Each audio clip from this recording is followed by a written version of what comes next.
भाग्य और जोखिम। कुछ भी इतना अच्छा या बुरा नहीं होता जितना वह दिखता है। भाग्य और जोखिम भाई भाई हैं। ये दोनों इस वास्तविकता का प्रमाण है कि जीवन में हर नतीजा व्यक्तिगत प्रयास पास के अलावा और अन्य ताकतों पर भाज भी निर्भर करता है। NYU प्रोफेसर स्कॉट गैलोवे का एक ऐसा संबंधी विचार सफलता का आकलन करते समय बहुत आवश्यक है, दोनों अपनी और साथ ही अन्यों की भी। कुछ भी इतना अच्छा या बुरा नहीं होता जितना वह दिखता है। बिल गेट्स विश्व के उस एकमात्र हाई स्कूल में गए जहां कंप्यूटर था। सिएटल से कुछ ही दूरी पर स्थित लेकसाइड स्कूल में कंप्यूटर कैसे आया, ये कहानी अद्भुत है। बिल डूगल द्वितीय विश्व युद्ध में एक समुद्री विमान चालक थे जो बाद में हाई स्कूल में गणित और विज्ञान के अध्यापक बन गए। वे मानते थे कि किताबी ज्ञान बिना वास्तविक अनुभव के काफी नहीं।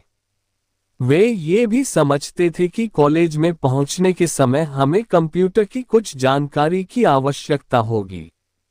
स्वर्गीय माइक्रोसॉफ्ट सह संस्थापक पॉल एलन ने याद करते हुए कहा था, 1968 में डूगल ने लेकसाइड स्कूल मदर्स क्लब से निवेदन किया कि वे अपनी वार्षिक फुटकर बिक्री से होने वाली आय लगभग $3000 से एक टेलीटाइप मॉडल 30 कंप्यूटर लीज पर ले जो टाइम शेयरिंग यानी समय भाजन के लिए जनरल इलेक्ट्रिक मैननेम टर्मिनल से जुड़ा हो। टाइम शेयरिंग का सिद्धांत 1965 में जाकर आविष्कृत हुआ, गेट्स ने बाद में कहा। कोई निश्चय ही काफी दूरदर्शी था। अधिकतर यूनिवर्सिटी ग्रेजुएट स्कूलों के पास इतना अग्रवर्ती कंप्यूटर नहीं या जैसा 8वीं कक्षा में बिल गेट्स के पास था, और गेट्स को उससे बेतहाशा लगाव था। गेट्स 1968 में 13 वर्ष के थे जब वे अपने सहपाठी पॉल एलन से मिले। एलन को भी स्कूल का कंप्यूटर इस्तेमाल करने का बहुत जुनून था और दोनों मिलते ही गहरे मित्र बन गए। लेक्साइड कंप्यूटर वहां के सामान्य पाठ्यक्रम का भाग नहीं था, पर एक व्यतिरिक्त कार्यक्रम था। बिल और पॉल आराम से कंप्यूटर में अपनी काको स्वरूप से विचरण करने देते थे। स्कूल के बाद देर रात में सप्ताहांत में वे शीघ्र ही कंप्यूटिंग में माहिर हो गए। अपने ऐसे ही एक देर रात के राज में एलन की याद है कि गेट्स ने एक बार एक निजी दिखाते हुए कहा था, तुम क्या सोचते ही एक फॉर्च्यून 500 कंपनी चलाना कैसा लगता होगा। पेलन ने कहा था कि उन्हें इस बारे में कुछ जानकारी नहीं है। शायद एक दिन हमारी खुद की कंप्यूटर कंपनी होगी, गेट्स ने कहा। अब माइक्रोसॉफ्ट का कुल मूल्य $1 ट्रिलियन से भी अधिक है। अब थोड़ा सा तेज गणित। 1968 में यूपुन के अनुसार विश्व में लगभग 303 मिलियन हाई स्कूल की उम्र के लोग थे। उनमें से लगभग 18 मिलियन यूएस में थे और इनमें से लगभग 2,70,000 वॉशिंगटन स्टेट में रहते थे। 1 लाख से कुछ अधिक सिएटल में रहते थे और इनमें से सिर्फ 300 लेकसाइड स्कूल में जाते थे। 303 मिलियन से शुरू करके 300 पर खत्म। 1 मिलियन हाई स्कूल आयु के विद्यार्थियों में से सिर्फ एक ने ऐसे स्कूल में पढ़ाई की जहां एक कंप्यूटर खरीदने के लिए पैसे और दूरदर्शिता का मेल था। बिल गेट्स उनमें से एक थे। गेट्स भी इसे मानने से पीछे नहीं हटे। अगर लेकसाइड न होता तो माइक्रोसॉफ्ट भी न होता, उन्होंने 2005 की उत्तीर्ण होने वाली कक्षा को बताया। गेट्स अत्यधिक होशियार हैं और उससे भी अधिक मेहनती और अपनी किशोरावस्था में ही कंप्यूटरों को लेकर ऐसी परिकल्पना रखते थे जो अनुभवी कंप्यूटर अधिकारी भी न समझ पाए।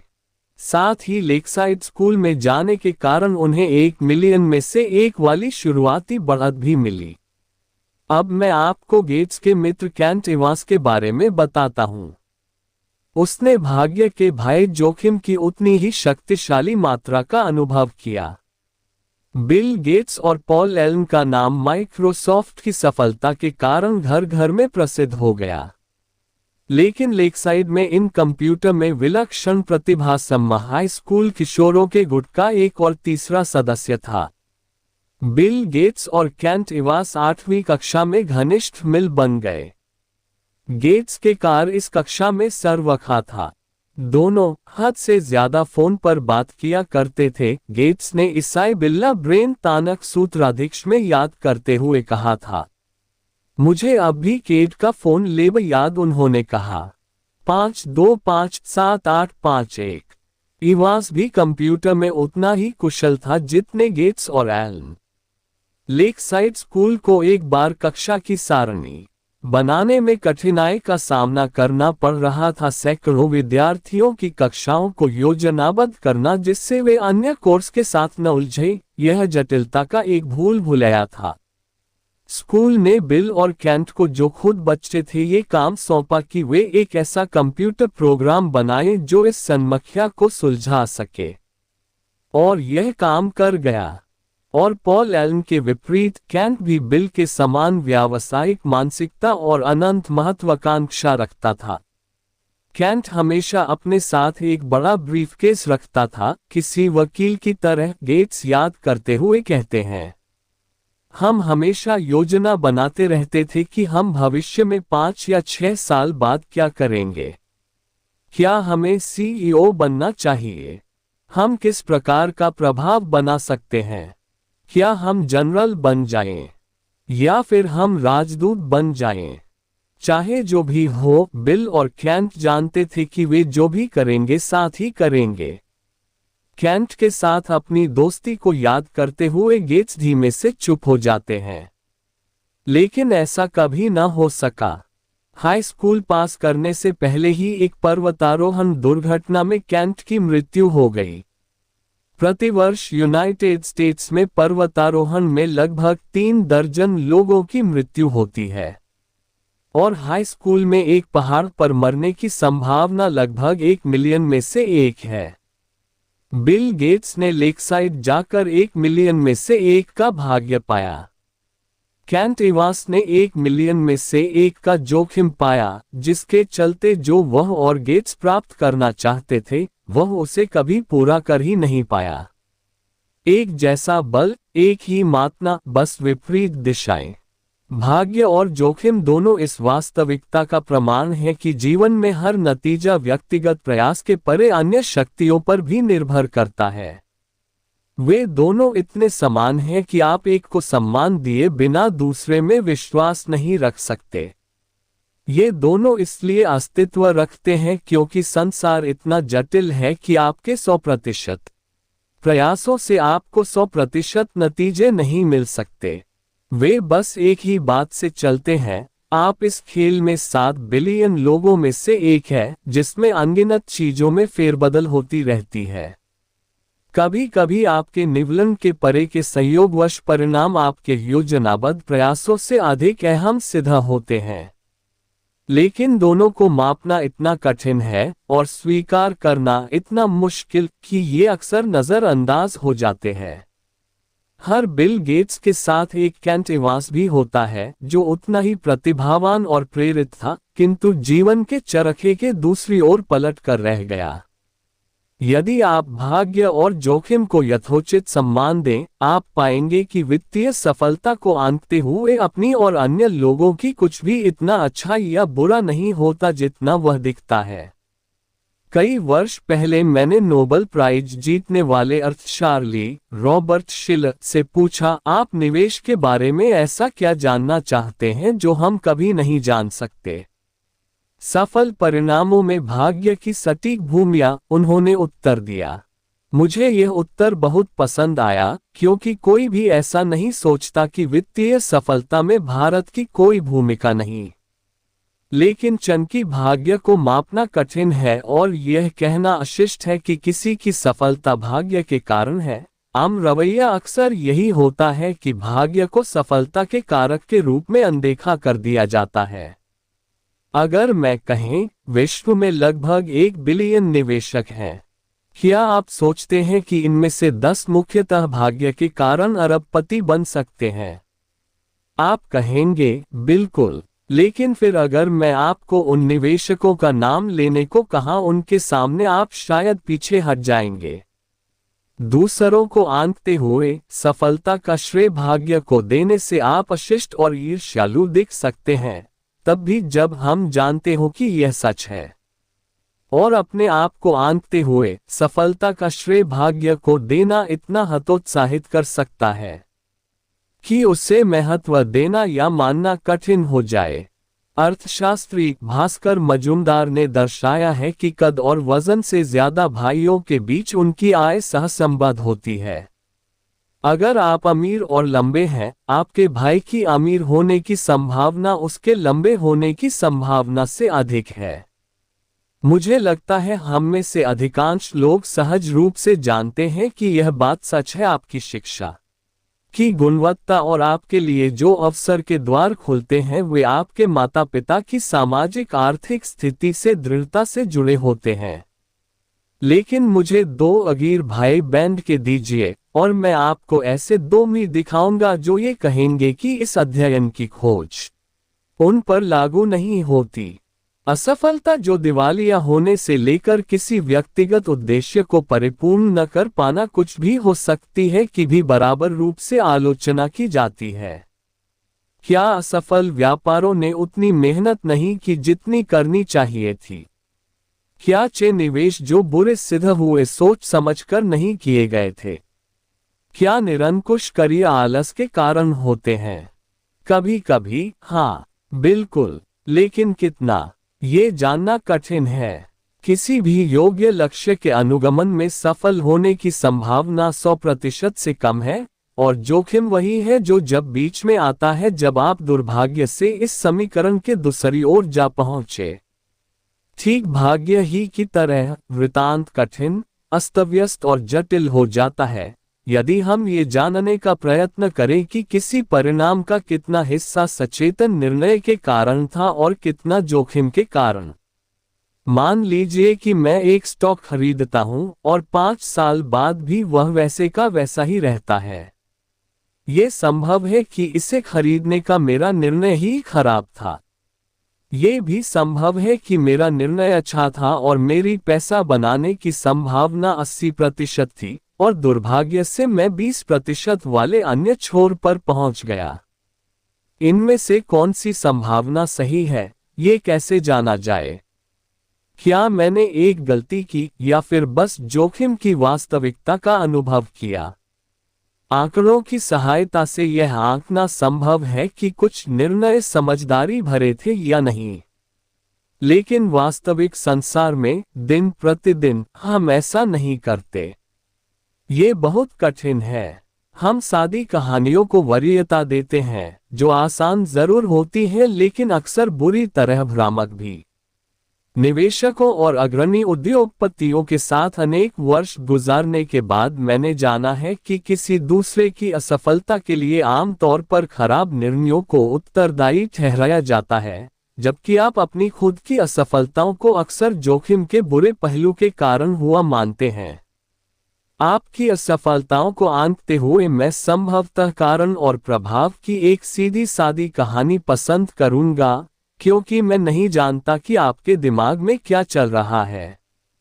आपने एक बुरा परिणाम पाया तो यह आपके किसी बुरे निर्णय के कारण हुआ होगा। ये कहानी मुझे सबसे अधिक समझ में आती है। लेकिन जब मैं खुद को आंकता है तो मैं एक ख्याली वृतांत रच सकता हूं जिसके सहारे मैं अपने निर्णयों को सही ठहराकर बुरे परिणामी को जोखिम के मत्थे मर सकूं।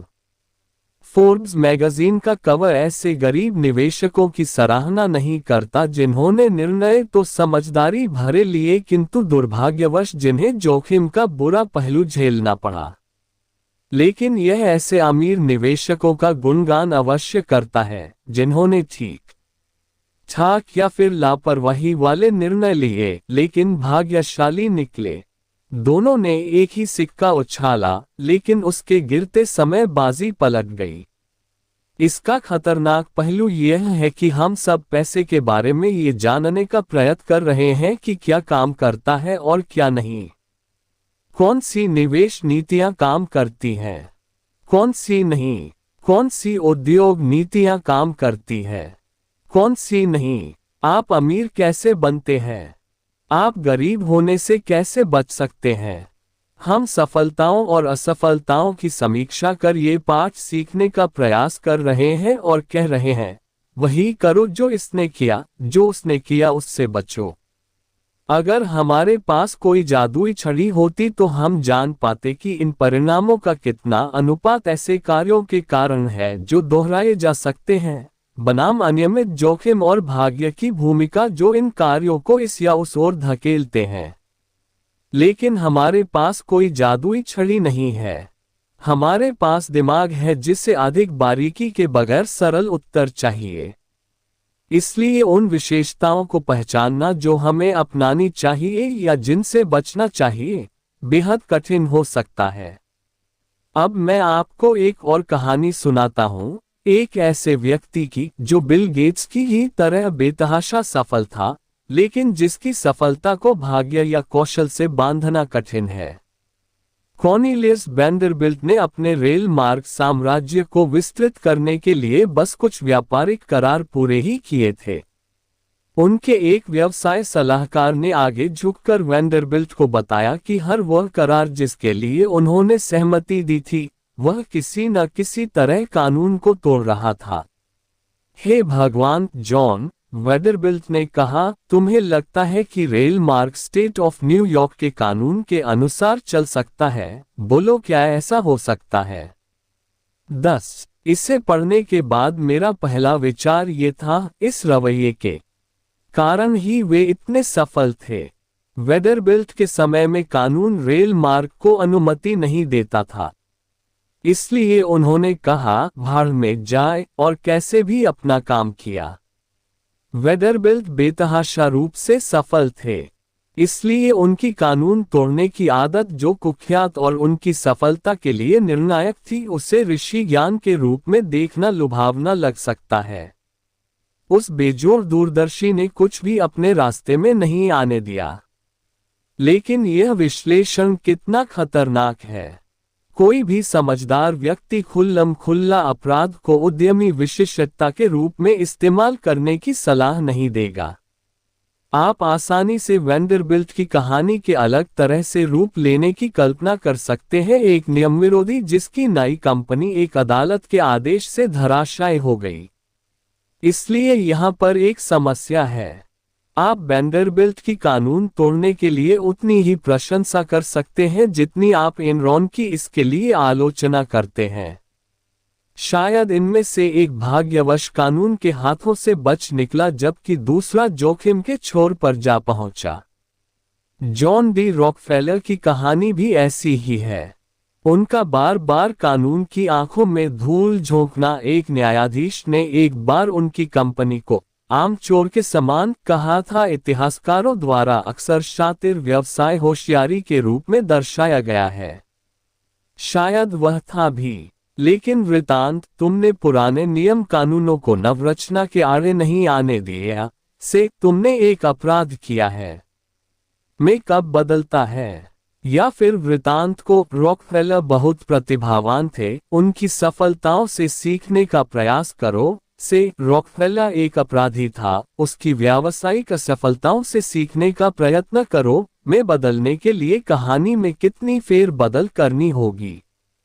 बहुत कम। मैं कानून की चिंता क्यों करूं? वैंडरबिल्ट ने एक बार कहा था, क्या मेरे पास शक्ति नहीं है? उनके पास थी और उसने काम भी किया। लेकिन उन शब्दों की किसी ऐसी कहानी के अंतिम शब्दों के रूप में कल्पना करना काफी आसान है, जिसका परिणाम बिल्कुल अलग हो। निडरता और लापरवाही के बीच की रेखा बहुत महीन हो सकती है। जब हम भाग्य और जोखिम को उनका उचित लेखा न दें तो वे अदृश्य हो सकते हैं। बेंजामिन ग्राहम अब तक के महानतम निवेशक, मूल्य निवेश के जनक और वॉरेन बफेट के शुरुआती गुरु के रूप में जाने जाते हैं।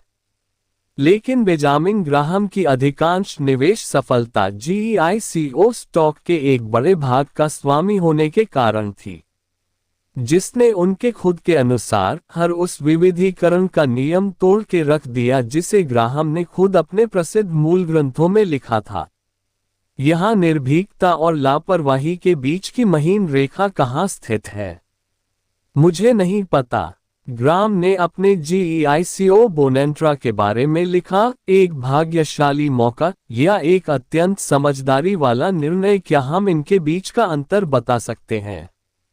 आसानी से नहीं। इसी प्रकार हम सोचते हैं कि मार्क जुकरबर्ग प्रतिभावान है क्योंकि उन्होंने याहू के 2006 के $1 बिलियन में उसकी कंपनी खरीदने के प्रस्ताव को अस्वीकार कर दिया। उन्होंने भविष्य को बूझा और अपनी बात पर डटे रहे। लेकिन लोग माइक्रोसॉफ्ट द्वारा खरीदे जाने के प्रस्ताव को ठुकराने के लिए याहू की उतनी ही आलोचना करते हैं। इन मूर्खों को समय रहते पैसे बटोर लेने चाहिए थे। उद्यमियों के लिए यहाँ क्या सबक है, मुझे बिल्कुल अंदाजा नहीं, क्योंकि भाग्य और जोखिम की स्पष्ट व्याख्या करना कठिन है। इसके और भी कितने ही उदाहरण हैं। अनगिनत सौभाग्य और सफलताएं लीवरेज का परिणाम हैं। सर्वश्रेष्ठ और सबसे बुरे प्रबंधक अपने कर्मचारियों को जितना हो सके उतना बाध्य करते हैं। यह हमेशा सही होता है और ग्राहक नहीं जानते कि उन्हें क्या चाहिए। दोनों स्वीकृत व्यावसायिक ज्ञान है।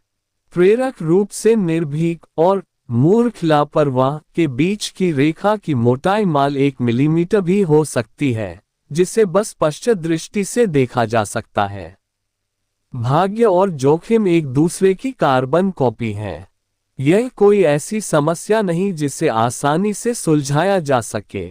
जब हम वित्त प्रबंधन की सर्वश्रेष्ठ शैली के बारे में सीखने का प्रयास करते हैं तो भाग्य क्या है, कौशल क्या है और जोखिम क्या है, ये पहचानना सबसे कठिन समस्या है। लेकिन ऐसी 2 बातें हैं जो आपको बेहतर दिशा दिखा सकती है। ध्यान रखें कि आप किसकी प्रशंसा और सराहना करते हैं।